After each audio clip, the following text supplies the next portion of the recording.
प्यारे बच्चों, कैसे हैं आप सब। आशा करती हूँ आप सब अच्छे होंगे। आज मैं आपको कक्षा 5 का अध्याय नंबर 19 जिसका नाम है भला मेहमान पढ़ाने जा रही हूँ। ठीक है, भला मेहमान कैसा है। मेहमान तो मेहमान होते हैं, फिर वो भला कैसे है तो देखते हैं इस कहानी में क्यों उसे भला कहा गया है। ठीक है, किसी शहर में एक अच्छा परिवार रहता था। उसमें 4 भाई थे। जायदाद और धन दौलत उनकी बर्बाद हो चुकी थी। चारों भाई हुनरमंद थे और पढ़े लिखे भी थे, लेकिन फिर भी अपनी खानदानी इज्जत के कारण वो कहीं नौकरी चाकरी नहीं करते थे और ना ही कोई काम धंधा कर पाते थे, क्योंकि उनकी जो पहले तो बहुत अमीर थे और अब ऐसे काम धंधा करेंगे, नौकरी करेंगे, तो इसलिए वो अपने घर की इज्जत के लिए वो ऐसा करते नहीं थे।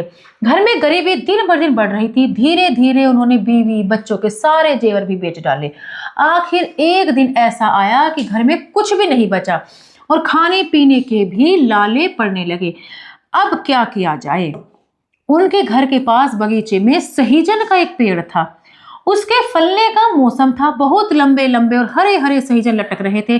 जब शाम हो जाती और चारों तरफ कुछ सन्नाटा छा जाता, तब उन चारों भाइयों में से कोई एक उस पेड़ पर चढ़ता और फलियों को तोड़कर नीचे गिरा देता।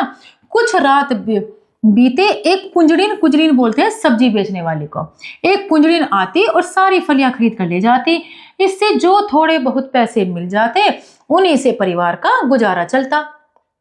दिवाली के बाद एक दिन उनके यहाँ रिश्तेदार आए। ठीक है, एक रिश्तेदार आया, यानी कि मेहमान आया। उसे उन लोगों की बुरी हालत का पता नहीं था। जब भोजन तैयार हुआ तो बड़े भाई ने बहाना बनाया, आज मेरा सोमवार है, मैं खाना नहीं खाऊंगा। दूसरे ने कहा, मेरे पेट में दर्द हो रहा है, डॉक्टर ने खाने से मना किया है। तीसरे भाई का कहना था कि मुझे अपने दोस्त के यहाँ दावत में जाना है, इसलिए वह भी शरीक नहीं हुआ। तो तीनों भाई ने कुछ ना कुछ बहाना बना दिया उसके साथ खाना नहीं खाने का। सबसे छोटा भाई घर में आए हुए मेहमान के साथ खाने बैठा। 2 थालियां सजाई गई। जब दोनों खाने बैठे, मेहमान और वो चौथा भाई, तो बूढ़ी माँ मेहमान से खाने का तो खूब मेहमान से तो खूब आग्रह करती, लेकिन अपने लड़की से जरा भी नहीं पूछती और परोसने में भी कंजूसी करती कि नहीं करना पड़े। और लड़का भी सधा हुआ था, मतलब समझदार था, पता था कि खाने की दिक्कत है घर में। कोई भी चीज परोसने से पहले ही हाथ हिलाकर कह देता, मुझे नहीं चाहिए। इस तरह 2 बार भोजन करने पर मेहमान समझ गया ये लोग गरीबी के शिकार हो रहे हैं। फाके कशी के मारे घर की हालत खराब है। भूखे पेट थे वो, तो उनकी घर की हालत बहुत ज्यादा खराब है और बेकार की इज्जत वो कर रहे हैं अपने खानदान की। खाने पीने की तकलीफ बढ़ गई है, फिर भी इन्हें अपनी फिक्र नहीं है ना। खाने पीने की दिक्कत हो रही है, फिर भी इन्हें अपनी फिक्र नहीं। किसी तरह उस दिन रात का खाना खाकर वो मेहमान बरामदे में सो गया। सो क्या गया, उसने भी सोने का ढोंग करा। रात के लगभग 10 बजे कुंजड़ीन आई, सब्जी बेचने वाली। बड़े भाई ने सावधानी से बिल्ली की तरह दबे पैरों से पेड़ पर चढ़कर सहीजीन की काफी फलियां तोड़ी। मतलब उसे करना तो था ही, लेकिन कैसे भी करके उसने सहीजीन की काफी फलियां तोड़ी। कुंजड़ीन जानती थी कि इस वक्त इनकी गरज है, मैं जो दाम दूंगी ले लेंगे। यानी कि अब वो जो कुंजड़ीन थी वो भी फायदा उठा रही थी उनका, क्योंकि पता भी कुछ करते वर्ते तो है नहीं, मैं जो पैसे देती हूँ ले लेते हैं। तो उसने भी हाथ खींचने शुरू कर दिया, बहाना बना दिया कि मुझे इनकी गरज है, कि अब इन्हें जो है मेरे इस पैसों की इन्हें देंगे इन फलियों को, तो जो दाम वो देंगी वही इन्हें लेने पड़ेंगे। जब बड़ा भाई टोकरी में सहीजन लेकर कुंजड़ीन के पास आया तो उसने दाम कर दिए और दाम कम कर दिए और कहा, आजकल सहीजन की मांग नहीं है, मुझे भी बाजार में मुनाफा नहीं मिलता, अब मैं तुम्हें पहले की तरह ज्यादा कीमत नहीं दे सकती, तुम्हारी गरज हो तो लो, नहीं तो मैं चली। बड़े भाई ने मुंह पर हाथ रखकर कहा, तुम जितने दाम देना चाहो दे दो, मगर जोर से मत बोलो, बरामदे में हमारे मेहमान सो रहे हैं, जाग उठेंगे। कुंजड़ीन चली गई। चारपाइयों पर सब लोगों के जोर जोर से खर्राटे सुनाई पड़ने लगे, लेकिन मेहमान तो जाग रहा था। वह दूरदर्शी था, दूरदर्शी मतलब दूर की सोचने वाला। उसने सोचा, यह कितना प्रतिष्ठित खानदान है, झूठी और बनावटी इज्जत के ख्याल से ये नौजवान लड़के खाने पीने की तकलीफ बर्दाश्त नहीं करते हुए सहीजन के इस मामूली पेड़ के भरोसे गुजारा कर रहे हैं। बताओ, मतलब इतनी गरीबी में क्या कैसा कहीं से गुजारा कर रहे हैं, इस सहीजन के पेड़ से ये गुजारा कर रहे हैं। वह चुपचाप उठा, बरामदे के कोने में पड़ी हुई कुल्हाड़ी उठाकर बिना किसी आहट के बगीचे में सहीजन के उस पेड़ के नजदीक पहुंचा और उस पेड़ को जड़ से काट कर गिरा दिया।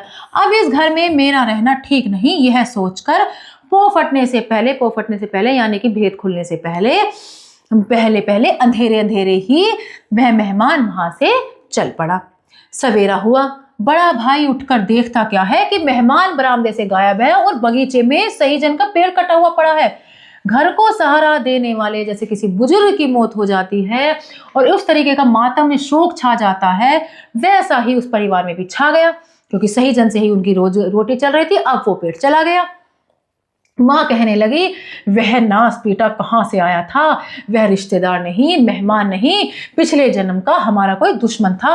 अगर उसे हमारी बुरी हालत पर तरस आता तो चुपचाप हमारे घर 8-10 मन अनाज भेज देता। हमारे परिवार का अकेला सहारा सहीजन का पेड़ उसने क्यों काट डाला, अब क्या होगा हे ईश्वर। बड़े भाई ने बुढ़िया से कहा, अम्मा जब तक हमारा बस चला हमने घर की पुश्तैनी इज्जत, जो वंशों की इज्जत है, वो बचाई रखी, ना किसी की नौकरी करी और ना ही किसी के आगे हाथ फैलाए। मगर अब गुजारा चलना मुश्किल है, कहीं ना कहीं काम ढूंढना ही पड़ेगा। उस बस्ती में चारों भाइयों की काफी इज्जत थी, अपने खानदान और ईमानदारी के लिए वे बहुत प्रसिद्ध थे। वहीं लोग उनसे अच्छा बर्ताव भी करते जब भी वो कहीं जाते थे, क्योंकि मशहूर तो थे ही वो अपनी ईमानदारी और अपने खानदान के लिए। एक बहुत धनी मानी कदरदान जो किसी की प्रशंसा करता है तो वो जानता था उनके बारे में, तो धनी मानी कदरदान ने बड़े भाई को अपने यहाँ नौकरी पर रख लिया। दूसरे भाई भी कहीं ना कहीं काम पर लग गए। 1 साल हो गया, चारों की हालत अच्छी हो गई, घर की स्थिति भी ठीक हो गई। जब चारों कमाने लगे तो स्थिति भी ठीक हो गई उनके घर की। अब घर में दूध घी की भी कमी नहीं रही। दूसरी दिवाली आई, वही मेहमान फिर उनके यहाँ आया, जो मेहमान पहले आया था जिसने उसका सहीजन का पेड़ काट दिया था, अब वही मेहमान दोबारा से फिर आया दिवाली पर। उसने कबूल किया कि सहीजन का वह पेड़ उसने ही कुल्हाड़ी से काटा था। उसने कठोर कर्म के पीछे उसके दिल में नेक नियत थी, मतलब उसने अच्छे काम की वजह से उसने दिल से, मतलब अच्छी नियत थी उसकी, उसका बुरा करने का इरादा नहीं था, इसलिए उसने कोई दुष्टता नहीं की। घर के लोग भी अब ये बात अच्छी तरह जान गए थे। उन चारों भाइयों ने बहुत प्रेम से उस भले मेहमान की खातिरदारी करी, मतलब तवज्जो करी, मतलब बहुत अच्छे से उनका ध्यान रखा। उसे विदा करते समय कहा, उस दिन आपने सहीजन का पेड़ नहीं काटा बल्कि हमारी काहिली और बदकिस्मती को काट कर फेंक दिया। अच्छा हुआ आपने वो पेड़ यानी कि काट दिया, क्योंकि हम तो उन्हीं के उसी के भरोसे रह रहे थे, और अच्छा हुआ आपने काट दिया। अगर आप हम पर तरस खाकर 8-10 मन अनाज हमारे घर भिजवा देते तो हम और भी नीचे गिर जाते, पूरे बुजदिल बन जाते। आपने हमारे बगीचे का पेड़ गिराकर हमारी गिरी हुई किस्मत को ही ऊंचा उठा दिया। दुनिया में भाई बंधु हो तो ऐसे हों जो कि किसी के भले के लिए सोचे, ना कि किसी बुरी बात के लिए सोचे। अच्छी नियत रखना चाहिए। आशा करती हूँ आपको यह अध्याय अच्छे समझ में आया होगा। मिलते हैं अगली कक्षा में। धन्यवाद।